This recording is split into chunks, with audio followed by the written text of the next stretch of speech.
আসসালামু আলাইকুম। সংবাদে আপনাদের সবাইকে স্বাগত জানাচ্ছি। আমি ফিরোজ তোহা। শুরুতেই আরবে কেবলস সংবাদ শিরোনাম জানিয়ে দেব এই মুহূর্তে হাতে পাওয়া সর্বশেষ গুরুত্বপূর্ণ আপডেট বাংলা সংবাদ। শুরুতেই থাকছে আর যাতে কোনো স্বৈরাচারের জন্ম না হয়। বিএনপির কেন্দ্রীয় ক্রীড়া বিষয়ক সম্পাদক ও ঢাকা মহানগর উত্তর বিএনপির সদস্য সচিব আমিনুল হক বলেছেন, ছাত্র জনতার গণঅভ্যুত্থানে দেশ থেকে ফ্যাসিবাদ দূর হয়েছে, তবে ওই ফ্যাসিবাদের দোসররা এখনও রয়ে গেছে, যারা বিগত দিনে গুম, খুন, হত্যা, নির্যাতন আর লুটপাটের মাধ্যমে ফ্যাসিবাদকে শক্তিশালী করেছে, স্থায়ী রূপ দিয়েছে। এবার তাদের বিচার হবে। এই বাংলার মাটিতেই তাদের বিচার করা হবে। এবারে জানাবো, গরম পানিতে যুবদল কর্মীর শরীর ঝলসে দিলেন বিএনপি নেতা। বাগেরহাটের মোংলায় তুচ্ছ ঘটনাকে কেন্দ্র করে গরম পানি ঢেলে যুবদল কর্মীর শরীর ঝলসে দিয়েছে এক বিএনপি নেতা। শুধু শরীর ঝলসেই দেননি, বেধড়ক মারধর করে গুরুতর আহত করেন তাকে। আহত ওই যুবদল কর্মী এখন হাসপাতালের বেডে কাতরাচ্ছেন। জানাবো, ভারতের পশ্চিমবঙ্গকে অস্থিতিশীল করা হলে প্রধানমন্ত্রী নরেন্দ্র মোদীকে গদি থেকে সরিয়ে দেওয়া হবে বলে হুমকি দিয়েছেন রাজ্যটির মুখ্যমন্ত্রী মমতা বন্দ্যোপাধ্যায়। নরেন্দ্র মোদীকে সতর্ক করে মমতা বন্দ্যোপাধ্যায় বলেন, মোদীবাবু আপনার পার্টিকে দিয়ে আগুন লাগাচ্ছেন। মনে রাখবেন, বাংলায় যদি আগুন লাগান, আসামেও থেমে থাকবে না, নর্থ ইস্টেও থেমে থাকবে না, উত্তরপ্রদেশেও থেমে থাকবে না, বিহার, ঝাড়খণ্ড, দিল্লিতেও থেমে থাকবে না। আপনার চেয়ারটা টলমলো করে দেব। এদিকে বাংলাদেশের অন্তর্বর্তী সরকারের নেতৃত্ব গ্রহণ করবার পর প্রধান উপদেষ্টা অধ্যাপক ডক্টর মোহাম্মদ ইউনূসকে অভিনন্দন জানিয়েছেন সংযুক্ত আরব আমিরাতের প্রেসিডেন্ট শেখ মোহাম্মদ বিন জায়েদ আল নাহিয়ান। প্রধান উপদেষ্টার প্রেস উইং জানায়, বুধবার টেলিফোনে আলাপকালে প্রধান উপদেষ্টা ডক্টর মোহাম্মদ ইউনূস এবং অন্তর্বর্তী সরকার বাংলাদেশকে সমৃদ্ধির দিকে নিয়ে যাবে বলে শেখ মোহাম্মদ আশা প্রকাশ করেছেন। এবারে থাকছে, নিজেকে নির্দোষ দাবি করে ন্যায় বিচার চাইলেন আইনমন্ত্রী আনিসুল হক। বাড্ডা ফুজি টাওয়ারের সামনে সুমন শিকদারকে গুলি করে হত্যার অভিযোগে করা মামলায় সাবেক প্রধানমন্ত্রী শেখ হাসিনার বেসরকারি শিল্প ও বিনিয়োগ উপদেষ্টা সালমান এফ রহমান আইনমন্ত্রী আনিসুল হকের 5 দিনের রিমান্ড মঞ্জুর করেছেন আদালত। বৃহস্পতিবার ঢাকার মেট্রোপলিটন ম্যাজিস্ট্রেট নুরুল হুদা চৌধুরী তাদের 5 দিনের রিমান্ড মঞ্জুর করেন। এছাড়া আদাবরে পোশাক শ্রমিক রুবেল হত্যা মামলায় সাবেক এমপি সাদেক খান এবং সেনা কর্মকর্তা জিয়াউল আহসানের 5 দিনের রিমান্ড মঞ্জুর করেছেন আদালত। এবং সর্বশেষ জানাবো আন্তর্জাতিক সংবাদ। তৃতীয় বিশ্বযুদ্ধের হুমকি রাশিয়ার। দেশটি যুক্তরাষ্ট্রকে ইঙ্গিত করে বলেছে, তৃতীয় বিশ্বযুদ্ধ শুরু হলে তা ইউরোপে সীমাবদ্ধ থাকবে না। রাশিয়ার অভ্যন্তরে পশ্চিমা অস্ত্র ব্যবহার করে ইউক্রেনের সাম্প্রতিক হামলার পরিপ্রেক্ষিতে এমন মন্তব্য করেছে মস্কো। দিন যতই গড়াচ্ছে ততই জটিল হয়ে উঠেছে রাশিয়া ইউক্রেন যুদ্ধ পরিস্থিতি। দীর্ঘ 2 বছরেরও বেশি সময় ধরে যুদ্ধ চালিয়েও ইউক্রেনকে কাবু করতে পারেনি পুতিন, বরং পশ্চিমাদের সহায়তায় আরও অগ্রসর হচ্ছে জেলেনস্কি বাহিনী। এতক্ষণ শিরোনাম শুনছিলেন, এবার বিস্তারিত।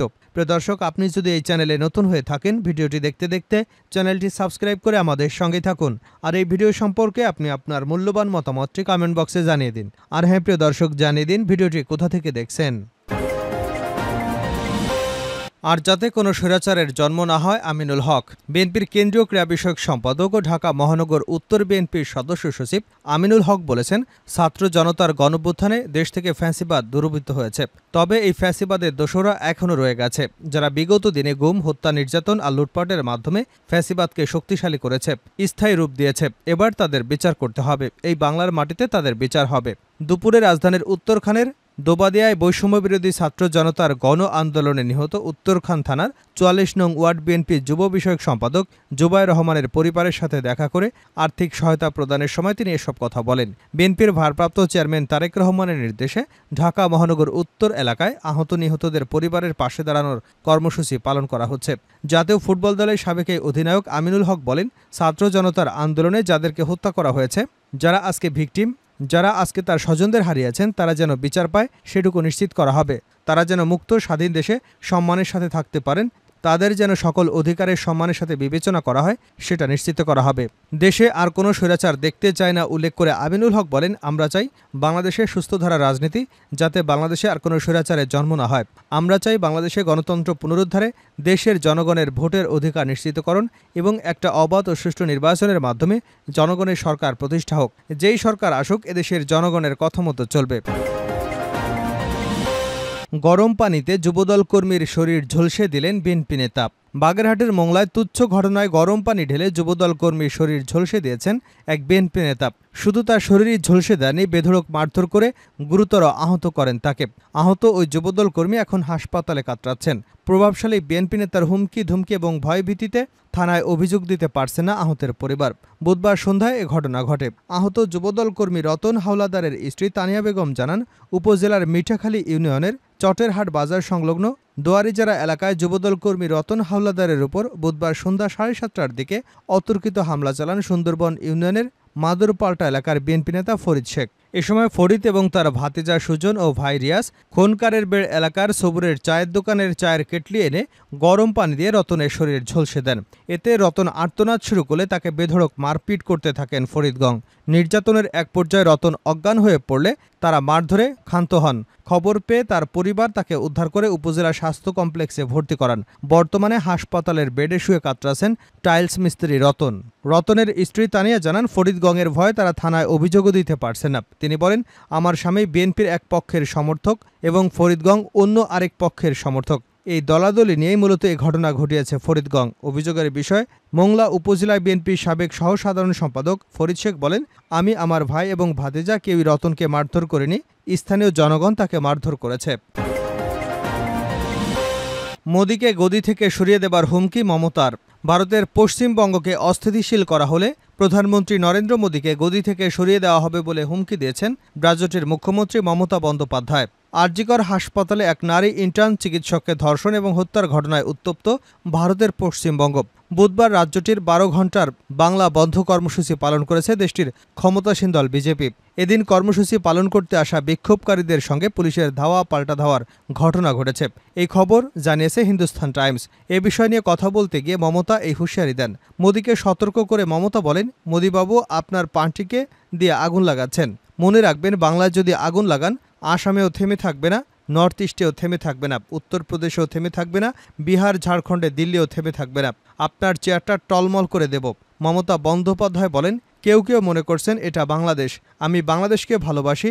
ওরা আমাদের মতো করে কথা বলে। ওদের সংস্কৃতি আর আমাদের সংস্কৃতি এক। কিন্তু মনে রাখবেন, বাংলাদেশ একটা আলাদা রাষ্ট্র আর ভারতবর্ষ একটি আলাদা রাষ্ট্র।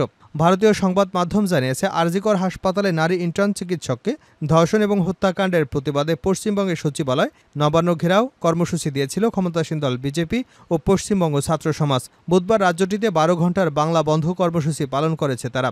এ নিয়ে কথা বলেছেন মমতা। তার দাবি, নবান্ন ঘেরাওয়ের মাধ্যমে লাশ ফেলতে চেয়েছিল বিজেপি, যেন আন্দোলন উস্কে দেওয়া যায়, কিন্তু পুলিশ এমনটি হতে দেয়নি।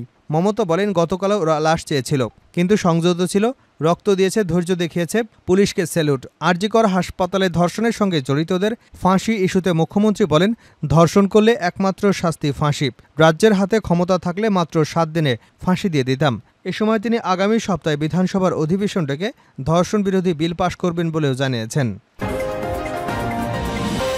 প্রধান উপদেষ্টাকে ইউএই প্রেসিডেন্টের ফোন। বাংলাদেশের অন্তর্বর্তী সরকারের নেতৃত্ব গ্রহণ করবার পর প্রধান উপদেষ্টা অধ্যাপক ডক্টর মোহাম্মদ ইউনূসকে অভিনন্দন জানিয়েছেন সংযুক্ত আরব আমিরাতের প্রেসিডেন্ট শেখ মোহাম্মদ বিন জায়েদ আল নাহিয়ান। প্রধান উপদেষ্টার প্রেস উইং জানায়, বুধবার টেলিফোনে আলাপকালে প্রধান উপদেষ্টা ডক্টর মোহাম্মদ ইউনূস এবং অন্তর্বর্তী সরকার বাংলাদেশকে সমৃদ্ধির দিকে নিয়ে যাবে বলে শেখ মোহাম্মদ আশা প্রকাশ করেছেন। অভিনন্দন জানিয়ে ডক্টর মোহাম্মদ ইউনূসকে ধন্যবাদ জানান তিনি। প্রধান উপদেষ্টা উপসাগরীয় দেশটিকে পৃথিবীর অন্যতম সমৃদ্ধ দেশে পরিণত করার জন্য তার দূরদৃষ্টি সম্পন্ন নেতৃত্বের প্রশংসা করেন। বিভিন্ন প্রাকৃতিক দুর্যোগের সময় বাংলাদেশের পাশে দাঁড়ানোর জন্য ইউএইকে ভালো বন্ধু হিসেবে উল্লেখ করে অধ্যাপক ডক্টর ইউনূস বলেন, উপসাগরীয় দেশটিতে বাংলাদেশের লাখ লাখ মানুষ কর্মরত। দেশটি বাংলাদেশের রেমিটেন্সের গুরুত্বপূর্ণ উৎস। দুই নেতা জনশক্তি, কর্মসংস্থান, বাণিজ্য, বিনিয়োগ সম্প্রসারণে দ্বিপাক্ষীয় স্বার্থ সংশ্লিষ্ট বিষয় নিয়েও মত বিনিময় করেন। তৃতীয় বিশ্বযুদ্ধের হুমকি দিয়েছে রাশিয়া। দেশটির যুক্তরাষ্ট্রকে ইঙ্গিত করে বলেছে, তৃতীয় বিশ্বযুদ্ধ শুরু হলে তা ইউরোপে সীমাবদ্ধ থাকবে না। রাশিয়ার অভ্যন্তরে পশ্চিমা অস্ত্র ব্যবহার করে ইউক্রেনের সাম্প্রতিক হামলার পরিপ্রেক্ষিতে এমন মন্তব্য করে মস্কো। দিন যত গড়াচ্ছে ততই জটিল হয়ে উঠেছে রাশিয়া ইউক্রেন যুদ্ধ পরিস্থিতি। দীর্ঘ 2 বছরেরও বেশি সময় ধরে যুদ্ধ চালিয়েও ইউক্রেনকে কাবু করতে পারেনি পুতিন, বরং পশ্চিমাদের সহায়তায় আরও অগ্রসর হচ্ছে জেলেনস্কি বাহিনী। সম্প্রতি রুশ ভূখণ্ডে ঢুকে ইউক্রেনি বাহিনীর অভিযান পরিচালনাকে সেই ইঙ্গিতই দেয়। আর এতে ব্যবহার করা হচ্ছে অত্যাধুনিক সব পশ্চিমা অস্ত্র, যার জেরে এবার যুক্তরাষ্ট্রকে বিশ্বযুদ্ধের হুমকি দিয়ে বসেছে রাশিয়া। বার্তা সংস্থা রয়টার্সের এক প্রতিবেদনে বলা হয়, রাশিয়ার ভেতরে পশ্চিমা অস্ত্র দিয়ে আঘাত করার অনুমতি দিয়ে আগুন নিয়ে খেলা শুরু করেছে পশ্চিমা দেশগুলো। এ সময় তৃতীয় বিশ্বযুদ্ধ শুরু হলে তা ইউরোপে সীমাবদ্ধ থাকবে না বলেও স্পষ্ট হুঁশিয়ারি দেন পরমাণু শক্তিধর মস্কো। চলতি মাসের শুরুর দিকে রাশিয়ার কুরস্ক অঞ্চলে ভয়াবহ হামলা চালায় ইউক্রেন বাহিনী। দ্বিতীয় বিশ্বযুদ্ধের পর এটি রুশ ভূখণ্ডে বড় ধরনের বিদেশি হামলার ঘটনা। ইউক্রেনে এমন হামলার পর কড়া জবাব দেবার হুঁশিয়ারি দিয়েছেন পুতিন। রুশ পররাষ্ট্রমন্ত্রী সের্গেই ল্যাভরভ জানান, পশ্চিমারা ইউক্রেন যুদ্ধকে আরও উস্কে দিতে চাইছে, এমনকি পশ্চিমা অস্ত্র ব্যবহারে নিয়ন্ত্রণ শিথিল করবার অনুরোধ বিবেচনা করে সংঘাতকে নিজেদের দুয়ারে ডেকে আনতে চাইছে। 2022 সালে ইউক্রেনের বিশেষ সামরিক অভিযান শুরুর পর থেকেই যুদ্ধ ইউক্রেনের সীমান্তে ছড়িয়ে যাওয়ার সতর্কতা দিয়ে আসছিল। যদিও এই মার্কিন নেতৃত্বাধীন ন্যাটো সামরিক জোটের সঙ্গে কোনো প্রকার সংঘাতে যেতে চায় না বলেও জানায় রুশ প্রেসিডেন্ট। রুশ পররাষ্ট্রমন্ত্রী জানান, আমেরিকার তৃতীয় বিশ্বযুদ্ধ সম্পর্কে কথোপকথনে এমন অসামঞ্জস্যপূর্ণ কথা বলেছে। খোদা না করুক যদি এমনটা ঘটে, তবে এককভাবে ইউরোপকে বেশি খুঁতের মুখে ফেলবে। এদিকে আলোচনার মাধ্যমে রাশিয়ার সঙ্গে যুদ্ধ শেষ করবার একটি পরিকল্পনার কথা জানান ইউক্রেনের প্রেসিডেন্ট ভলোদিমির জেলেনস্কি। তবে আলোচনায় ইউক্রেনকে একটি শক্তিশালী অবস্থানে থাকতে হবে বলেও মন্তব্য করেন তিনি। এজন্য মার্কিন প্রেসিডেন্ট জো বাইডেন এবং দেশটির পরবর্তী প্রেসিডেন্ট নির্বাচনে প্রধান দুই দলের প্রার্থীদের কাছে তিনি একটি বিজয় পরিকল্পনা উপস্থাপন করতে যাচ্ছেন। মঙ্গলবার ইউক্রেনের রাজধানী কিয়েভে এমনটা জানান জেলেনস্কি।